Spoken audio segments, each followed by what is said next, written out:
With the signing of the Galactic Constitution in 2553 BBY, the Galactic Republic was born. This newly formed government was the catalyst for bringing numerous worlds, sectors, and star systems within the galaxy together, and unifying them under a single ruling government. For more than 25,000 years, from the signing of the Galactic Constitution to the rise of Palpatine's Galactic Empire in 19 BBY, the Galactic Republic was the ruling government within the galaxy, and the dominant galactic power. During this 25,000-year history, which would come to be known as the Old Republic era after the fall of the Empire, the galaxy and the Republic itself would undergo a number of significant changes and evolutions. The Old Republic era was characterized by technological innovations, exploration, expansion, warfare, and a development in philosophical approaches to the Force, a seemingly mystical energy field that could be wielded by a small few within the galaxy. At the front of these important events were individuals, whether they be Jedi, Sith, or political and military leaders, who would come to leave a crucial mark upon the era. In our series, Star Wars: The Old Republic, A Complete History, we'll take a look at these important events and individuals that would shape the era right up until the Republic's final days during the Clone War. But before we dive into the Old Republic era, we first have to know how we got there. Although much of the history prior to the formation of the Republic is the subject of legend and speculation, it's necessary to understand that which is known about the events and empires that dominated and shaped the galaxy in the millennia prior to the signing of the Galactic Constitution. As we'll see, the cruel and brutal existence for the majority of the individuals in the galaxy during these formative years before the Republic would serve as the motivation that would push the early civilizations within the galaxy's core towards unification and begin the era of the Old Republic.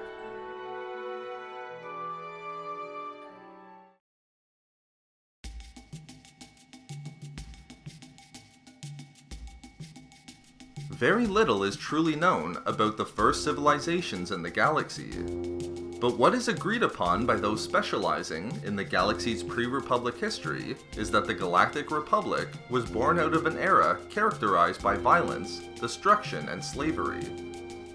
One of the first known civilizations within the galaxy was the Celestials, also known as the Architects. Because of the lack of information, not much is known about this ancient civilization that would come to produce one of the earliest and most dynamic cultures prior to the Republic. However, although much that is known about the Celestials is the work of speculation, that which is known was a product of xenoarchaeology and the study of the colossal objects and artifacts that they created in the galaxy and then ultimately left behind. From these studies, it's believed that by roughly 100,000 BBY, a full 75,000 years before the Old Republic era, the Celestials had come to dominate the galaxy. As the leading civilization within the galaxy, the Celestials, who are believed to have had a malleable form, came into contact with a large number of other galactic species, some of them being more advanced than others. These species included humans, Bree, Kilix, Sharu, Kalumi, and Kwa. Fearing the advanced Celestials, some of these species did what they could to avoid them. For example, the Kalumi retreated where they could, while the Sharu looked to avoid the Celestials by reverting to primitivism. Despite these actions, the Celestials conscripted many of the species they came across as servants and laborers.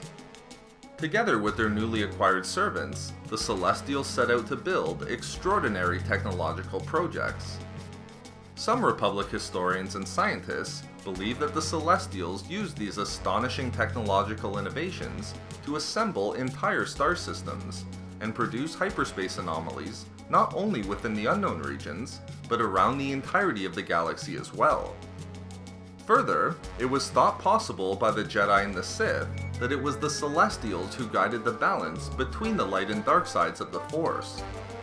For millennia, the highly advanced Celestials dominated the galaxy, with their rule having gone unchallenged. However, this sphere of power and influence enjoyed by the Celestials would ultimately come to be destroyed and usurped by another species that had been subjugated by them and used as slaves and laborers to the benefit of the Celestials. This species was known as the Rakata, and it was the Rakata who would come to revolt against their Celestial masters around 35,000 BBY, ultimately ending the Celestial domination of the galaxy and ushering in a period of Rakatan rule that was even more cruel, brutal, and repressive than the one that preceded them.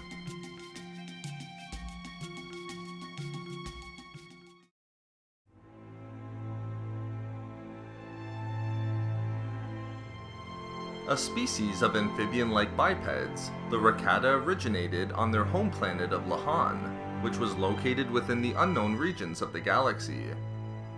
Like many other species, the Rakata were enslaved by the Celestials and used as servants and laborers. However, it would come to be the Rakata who would ultimately rise up to overthrow and replace celestial rule of the galaxy.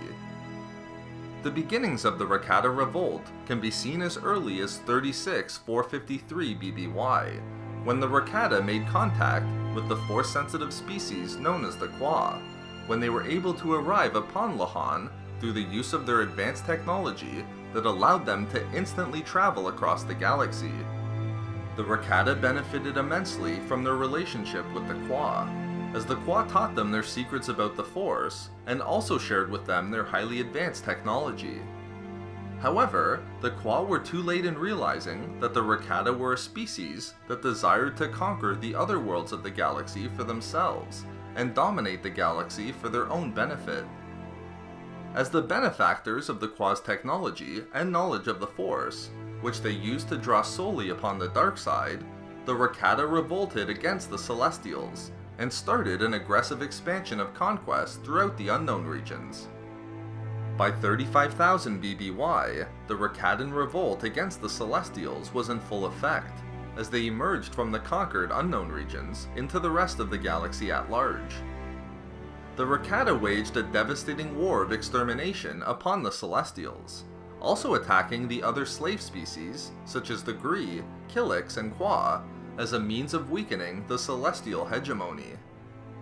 Despite the best efforts of the Celestials, they were no match for the combination of the Rakata's aggression and their Force-assisted technology. Although the exact fate of the Celestials following their war with the Rakata isn't known, one theory suggests that they escaped and relocated outside of the galaxy, while another theory believes that they were completely annihilated by the Rakata. However, a further theory, as presented by Darth Plagueis, believed that the Celestials merely withdrew from the known dimension, having merged into the Force to control both the light and dark sides. But what is known is that by 30,000 BBY, the Celestials completely vanished from the galaxy. With the Celestials gone, the Rakata were positioned to dominate the galaxy, and with no one to stop them, they established their brutal Infinite Empire and took center stage.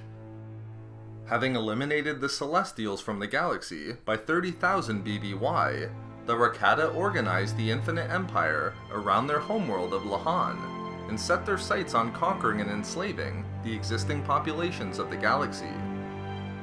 Benefiting from being strong in the Force, and from possessing highly advanced technologies, the Rakata spread across countless star systems within the galaxy, and their infinite empire was considerably larger than the empires that would rise to power in the Old Republic era. Bolstered by the warships and technology produced by their Starforge factory, which was powered by the dark side of the Force, the Rakata dominated the known space of the galaxy for numerous millennia. Although their Force-based hyperdrives only allowed them to travel to worlds that had a significant Force signature, the Infinite Empire was still able to subjugate hundreds of planets to the cruel and exploitative domination of the Rakata. At its height, in roughly 25,793 BBY, the Infinite Empire connected over 500 planets that were rich in the Force from across the galaxy. The Empire's population had reached a total of 10 billion Rakatan warriors and 1 trillion slaves. Among the conquests of the Rakata were the human-dominated core worlds of Coruscant and Corellia. For centuries, these worlds suffered immensely under the slavery and oppression of the Rakata's Infinite Empire. Although it looked as though that these populations would never be able to overcome and reject the cruelties that the Infinite Empire subjected them to for millennia, the Infinite Empire was destined to fall and be usurped, just as the domination of the Celestials had been before them. However, unlike with the Celestials, although there were internal divisions that fractured the Infinite Empire, the fall of the Rakata seems to have been more so the result of providence than merely an outside enemy pushing for usurpation.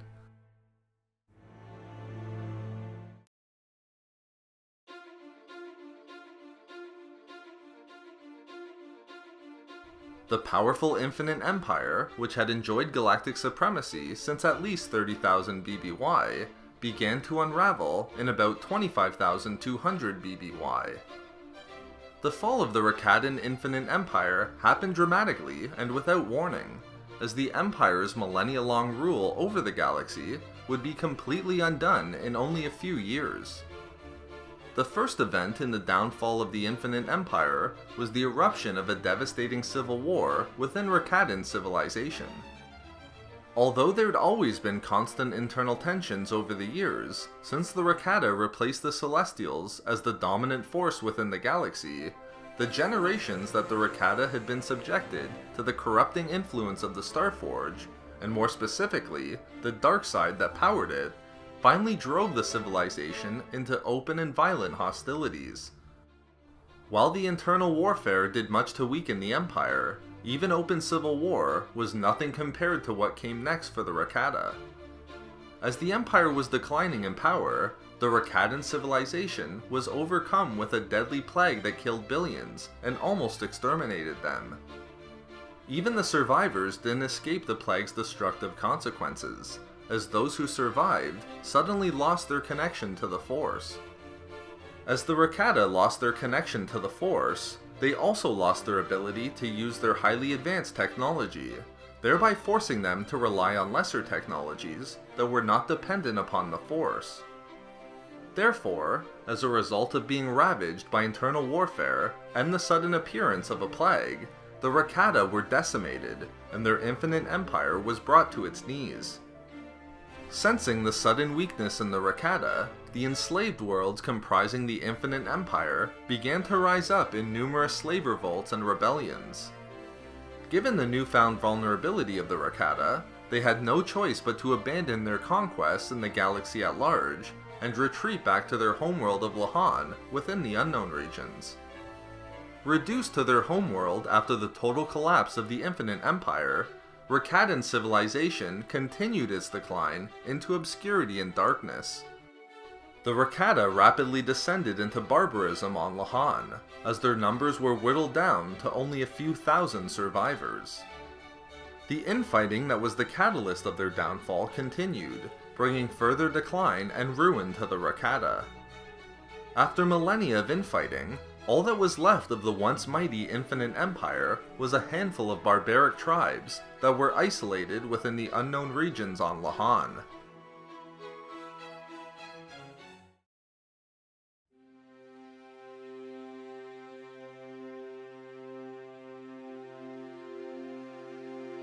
The fall of the Infinite Empire and the end to the subjugation that was forced upon the core worlds left these previously enslaved civilizations with deep wounds. Although successful revolts had worked to drive the Rakata out of the core, the years of Rakatan rule over these worlds left behind the traumas of slavery and the glaring need to rebuild their civilizations. And that's exactly what the planets of the core did, as the newly freed worlds banded together to explore nearby space and regain prosperity. The humans of Coruscant built incredible new industries. Needing new resources to feed these growing industries, the humans of Coruscant ushered in a new era of space travel that would find them new planets to colonize. Having only recently freed themselves from the shackles of the Rakata, the technology that was initially used for space travel was inefficient, and made prospective journeys into the unknown extremely dangerous. The early technology included the use of transport vessels called sleeper ships, which would place colonists in suspended animation in order to survive their centuries-long travel to distant planets. These sleeper ships would commonly end in tragedy, as a sleeper ship's years of travel would come to a catastrophic end by flying through undetected bodies such as a meteor shower, thereby resulting in the death of the colonists, and with them, the hope of finding new worlds that had been decades in the making. The first real revolution in space travel that helped to unify the core worlds was with the development of technology called hyperspace cannons. Comprising of a network of devices that connected multiple points, starships could travel between any two cannons at speeds faster than light in relative safety. Hyperspace cannons would come to link Coruscant with the core worlds of Alderaan, Duro, and Corellia. However, the real breakthrough that would come to not just revolutionize space travel, but would create the unity that would lead to the founding of the Republic, was the creation of hyperdrive technology. The discovery was made by a Corellian think tank comprising of human and Duro scientists, after successfully reverse engineering the hyperdrive technology that once belonged to the Rakata who ruled over them. This highly advanced hyperdrive technology allowed starships to travel at the speed of light across the galaxy, thereby unifying the core worlds practically overnight. Having been brought together in ways that were inconceivable before the newly discovered hyperdrive technology, and having shared a similar history of violence, destruction, and slavery through the Rakata, the populations of the core worlds were united under the shared ideal that they would never allow themselves to be enslaved again, and if the Rakata ever returned, they would unite to defend each other and their freedom.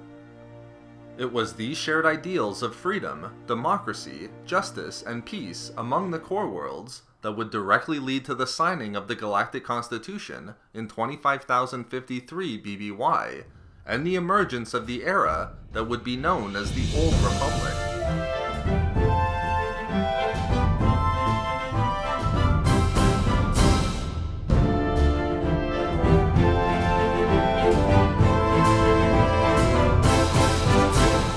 I hope that you enjoyed this episode of the Star Wars The Old Republic, a complete history series. If you would like to support our work, please consider becoming a patron of the channel through Patreon, where you'll gain access to Patreon-exclusive content and hangouts. Thank you for watching, and may the Force be with you.